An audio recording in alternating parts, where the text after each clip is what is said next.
Hello, you're watching ET Now. I am Ritu Sharma and once again I welcome you all to our special show Brokerage Reports. For our new viewers who have just joined us, let me explain that here we select some special stocks and study them fundamentally. At the end of the show, we discuss the target prices given by various brokerage houses. The purpose of this show is not to recommend stocks to you, it is purely for educational purposes. The target prices discussed are not provided by me but are released by brokerage houses. We pick stocks from your comments also, and many of you regularly comment and share your opinions with us. So in this episode also, please do share your thoughts or your favorite stocks with us in the comment section. Let's get started. देखिए, Hindenburg report के बारे में आप सभी को पता होगा। उसके बाद से ही अडानी ग्रुप के शेयर्स में थोड़ा डिक्लाइन देखा गया है, लेकिन अडानी ग्रुप के काफ़ी शेयर्स जो हैं वो रिकवर भी कर गए हैं और बाकी शेयर्स में भी मामूली 2 से 4% की गिरावट ही है, उसी के साथ वो ट्रेड कर रहे हैं और हो सकता है आने वाले हफ्ते में वो भी रिकवर हो जाए। ये ध्यान में रखते हुए हमने इस बार अडानी ग्रुप के 2 शेयर्स अपनी लिस्ट में शामिल किए हैं। चलिए शुरू करते हैं। सबसे पहले बात करते हैं अडानी विल्मर की। सबसे पहले जो शेयर है उसके फंडामेंटल्स देख लेते हैं, चार्ट पर नज़र डालते हैं। लाइफ टाइम 5 ईयर्स और 1 ईयर चार्ट में आपको बहुत ज़्यादा रिटर्न्स देखने के लिए नहीं मिलेंगे। फाइनेंशियल्स पर आते हैं। टोटल रेवेन्यू में FY24 में जो रिपोर्ट हुआ है वो FY23 से थोड़ा कम है। बाकी सालों से ग्रोथ है। नेट इनकम में भी आप देखेंगे तो फ्लक्चुएशन आपको देखने के लिए मिलेगा। पिछले फाइनेंशियल से काफ़ी कम भी रिपोर्ट हुई है FY24 में। टोटल एसेट्स ठीक हैं, लेकिन लाइबिलिटी भी यहाँ पर आपको अच्छी खासी देखने के लिए मिलेगी और कंपनी का कैश फ्लो भी जो है वो फिलहाल आपको माइनस में दिखेगा। परफॉर्मेंस के हिसाब से लो परफॉर्मर रहा है, valuation wise share over valued है। फाइनेंशियल ग्रोथ में भी लैग करता हुआ नजर आ रहा है। प्रॉफिटेबिलिटी के साइंस एवरेज हैं, not good not bad. Entry point से देखेंगे शेयर को तो ओवर प्राइस्ड है शेयर, लेकिन ओवर बॉट जोन में नहीं है। अब कंपनी के इनसाइट्स पर एक नज़र डालते हैं। देखिए, अडानी विल्मर ने अपने सेल्स स्ट्रेटजीज और स्टोर्स तक अपनी रीच बढ़ाने पर खासा ध्यान दिया है और इसमें इम्प्रूवमेंट भी हुआ है। इसका असर ये हुआ है कि इनके जो एडिबल ऑयल सेगमेंट है उसमें बढ़िया ग्रोथ हुई है। जो अमाउंट इनका बिका है उसमें 13% इंक्रीज है और इसके रेवेन्यू में भी लास्ट ईयर से 10% का इंक्रीज है। इन्होंने अपने मस्टर्ड ऑयल सेगमेंट पर भी ध्यान दिया है और साउथ इंडिया में इनके सनफ्लावर ऑयल के कस्टमर्स भी बढ़े हैं। और जैसा कि हमने अपने पुराने एपिसोड में डिस्कस किया था, इन्होंने अपनी प्रीमियम रेंज फॉर्च्यून पहली धार फर्स्ट प्रेस मस्टर्ड ऑयल भी लॉन्च किया है और इनके जो टारगेट कस्टमर्स हैं जो कि बेसिकली हेल्थ कॉन्शियस कस्टमर्स हैं, उनसे डिजिटल प्लेटफॉर्म के जरिए इन्होंने एंगेजमेंट बढ़ाने पर ध्यान दिया है। इनके फूड और FMCG सेक्टर ने भी अच्छा परफॉर्म किया है और सेल्स वॉल्यूम में 46% इंक्रीज हुआ है। रेवेन्यू में 45% इंक्रीज देखा गया है। इसके पीछे वजह यह है कि इन्होंने स्मार्टली काम किया, अच्छी स्ट्रेटजीज बनाई। डिस्ट्रीब्यूशन नेटवर्क तो इनका वाइड रेंज में है ही। प्रोडक्ट्स की बंडलिंग स्मार्टली हुई और स्पेशल ट्रेड ऑफर्स भी इन्होंने रखे, जिसका फायदा इनको मिला है। अब ये जो कंपनी है वो गवर्नमेंट ऑर्गेनाइजेशंस को भी बड़ी क्वांटिटी में नॉन बासमती राइस सेल करती है और इससे भी इनकी ग्रोथ में बूस्ट मिला है। हालांकि इनके पैकेज डाटा सेगमेंट में आप देखोगे थोड़ा स्लो डाउन देखा गया है, लेकिन फिर भी ग्रोथ में ये रुकावट नहीं बना है, thanks to more retail presence and repeat customers specially in the south. इनके इंडस्ट्री एसेंशियल सेगमेंट ने चैलेंजेस फेस किए हैं। पिछले साल से 8% कम प्रोडक्ट सेल हुए हैं। सेल वॉल्यूम कम होने के बावजूद भी रेवेन्यू रफली इनका सेम ही है। इस सेगमेंट का कंट्रीब्यूशन 20% रहा है टोटल सेल्स वॉल्यूम में और 14% कंपनी के ओवरऑल रेवेन्यू में। यानी ये सेगमेंट बाकी के कंपैरिजन में स्ट्रगल करता हुआ नजर आया है with lower sales and flat revenue growth. अब ब्रोकरेज की रेटिंग्स जान लेते हैं तो ब्रोकरेज हाउस नोवामा यहाँ बाई की रेटिंग देते हुए नजर आ रहे हैं और आने वाले 12 महीनों को ध्यान में रखकर जो टारगेट प्राइस दिया गया है वो है 455 रुपए और शेयर का करंट प्राइस जो है 14 अगस्त 2024 तक वो है 353 यानी 353 रुपए। अब बात करते हैं आयशर मोटर्स की। इस शेयर ने लाइफ टाइम में आप देखोगे तो 58,900% से भी ऊपर के मल्टी बैगर रिटर्न्स दिए अपने इन्वेस्टर्स को। 5 साल में 180% से ऊपर के रिटर्न्स हैं और साल भर में भी 40% के करीब रिटर्न्स ये शेयर देता हुआ नजर आ रहा है। इनके फाइनेंशियल पर नजर डालते हैं। साल दर साल नेट इनकम और रेवेन्यू दोनों में बढ़िया ग्रोथ है। बैलेंस शीट आप देखोगे तो आप देखेंगे एसेट्स काफ़ी बढ़िया हैं, लाइबिलिटीज़ भी इनकी कम है कंपैरिजन में काफ़ी, और कैश फ्लो भी आप देखोगे तो इनका वेल मैनेज्ड आपको नजर आएगा। सिर्फ आप देखोगे चार्ट पर भी तो आपको दिखेगा कुछ सालों में ग्रोथ जो है इनकी वो मॉडरेट रही है। लेकिन प्रॉफिटेबिलिटी के साइन अच्छे हैं, पर एंट्री पॉइंट की नज़र से शेयर जो है वो ओवर वैल्यूड है फिलहाल, लेकिन ओवरबॉट जोन में नहीं है। अब कंपनी के इनसाइट्स पर आ जाते हैं। FY25 के फर्स्ट क्वार्टर में कंपनी ने रॉयल एनफील्ड की अराउंड 2,27,000 यूनिट्स बेची, जो कि पिछले साल और पिछले क्वार्टर के बराबर ही है। कंपनी अपनी ग्रोइंग डिमांड को लेकर बेहद कॉन्फिडेंट है और डिफरेंट सेगमेंट्स जैसे कि adventure bikes, cruiser bikes, speedsters and cafe racers पर फोकस कर रही है। रॉयल एनफील्ड का जो रीसेंट लॉन्च था 450cc बाइक, इससे इनकी प्रोडक्ट रेंज एक्सपेंड हुई है। मतलब एक तरह से प्रीमियम बाइक रेंज में इन्होंने और ऑप्शन दिए हैं। इसमें पहले ही हिमालयन 450 एंड शॉटगन 650 जैसे मॉडल्स जो हैं वो अवेलेबल हैं। इनका जो शर्पा प्लेटफॉर्म है जिसमें हिमालयन 450 मॉडल आता है इनका, वो फिलहाल काफ़ी सक्सेसफुल रहा है और 8,000 यूनिट से ज़्यादा हर मंथ इनकी सेल्स हैं।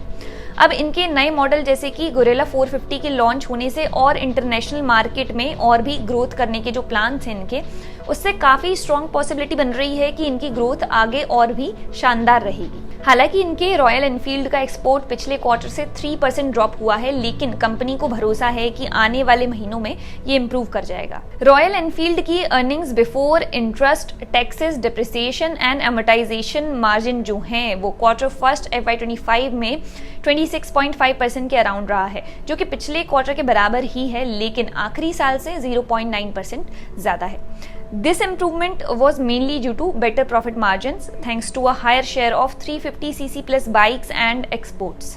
रॉयल एनफील्ड के प्राइसेस इंक्रीज न करने के बाद भी पिछले क्वार्टर के कंपेयर में एवरेज सेलिंग प्राइस में 1% का इजाफा हुआ है और अर्निंग्स पर यूनिट में भी 2% का इजाफा हुआ है और इसी के साथ ही 52,000 INR तक पहुंच गई हैं इन quarter first FY25। Flat sales volume होने के बाद भी 450cc बाइक और 650cc बाइक मॉडल्स की डिमांड फिलहाल जो है वो बढ़ती हुई नजर आई है। तो इन्हीं बातों को ध्यान में रखते हुए यहाँ ब्रोकरेज ICICI सिक्योरिटीज ने एड की रेटिंग को बरकरार रखा है और शेयर का टारगेट प्राइस दिया है 4,827 रुपए, जबकि जो शेयर का करंट प्राइस है 14 अगस्त 2024 तक वो है 4,727 रुपए के करीब। अब गेल इंडिया की बात कर लेते हैं। आप में से काफी सारे लोगों ने गेल इंडिया के लिए भी कमेंट्स किए थे।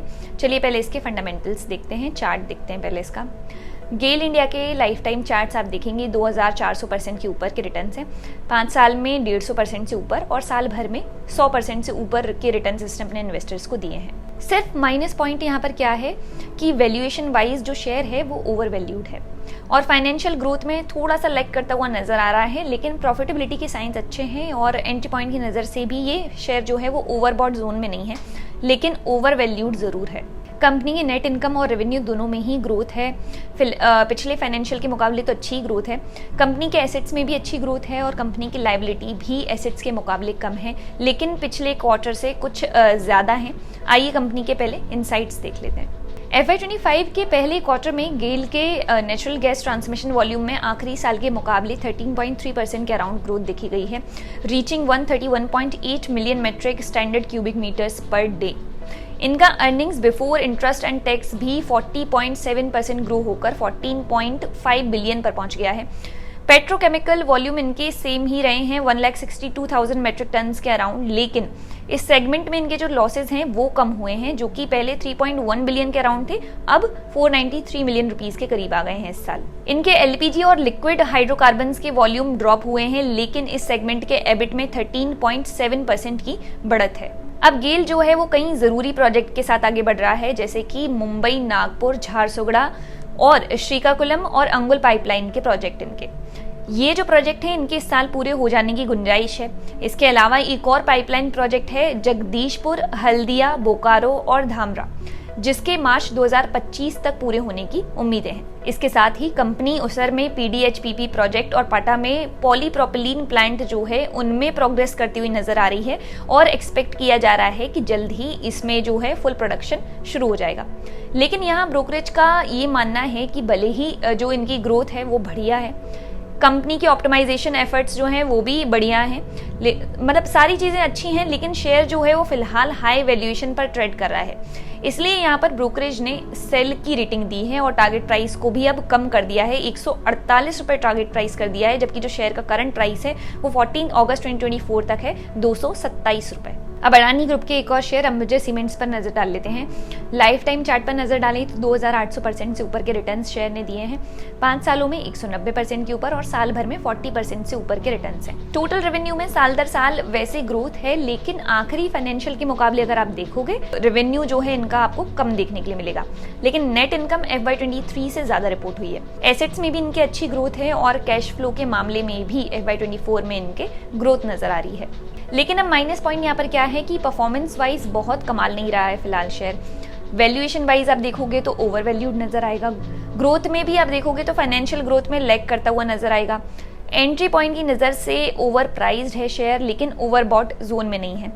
प्रॉफिटेबिलिटी के साइन अच्छे हैं। अब आइए कंपनी के इनसाइट्स पर एक नज़र डाल लेते हैं। अंबुजा ने अपनी कॉस्ट एफिशिएंसी बढ़ाई है, रिपोर्टिंग एन एबिटा पर टन ऑफ ₹1081 इन FY24, जो कि FY23 से ज़्यादा है। अंबुजा के रिसेंट एक्विजिशन के बाद साउदर्न इंडियन मार्केट के ऐसे कई एरियाज में इनकी प्रेजेंस बढ़ेगी जहां इनका जो मार्केट शेयर है वो फिलहाल कम है, काफ़ी 3% के अराउंड है। एक्विजिशन के बाद ऐसी उम्मीदें हैं कि साउथ इंडिया में इनका मार्केट 15% के अराउंड बढ़ेगा और overall pan India market share भी इनका 2% से बढ़ेगा, bringing it to around 13%। Ambuja की स्ट्रेंथ अगर बात करें तो कंपनी काफ़ी एफिशिएंटली ऑपरेट करती है, कंसिस्टेंटली अपनी प्रोडक्शन कैपेसिटी का यूज़ 80% से ज़्यादा करती हुई नजर आ रही है। फाइनेंशियल फाउंडेशन इनका बेहतरीन है, अक्रॉस इंडिया ब्रांड काफ़ी रिकग्नाइज्ड है, बड़ा नाम है अपने आप में। इनके फ्यूचर प्लान्स की बात करें तो कंपनी अपनी कॉस्ट रिड्यूस करने पर ध्यान दे रही है।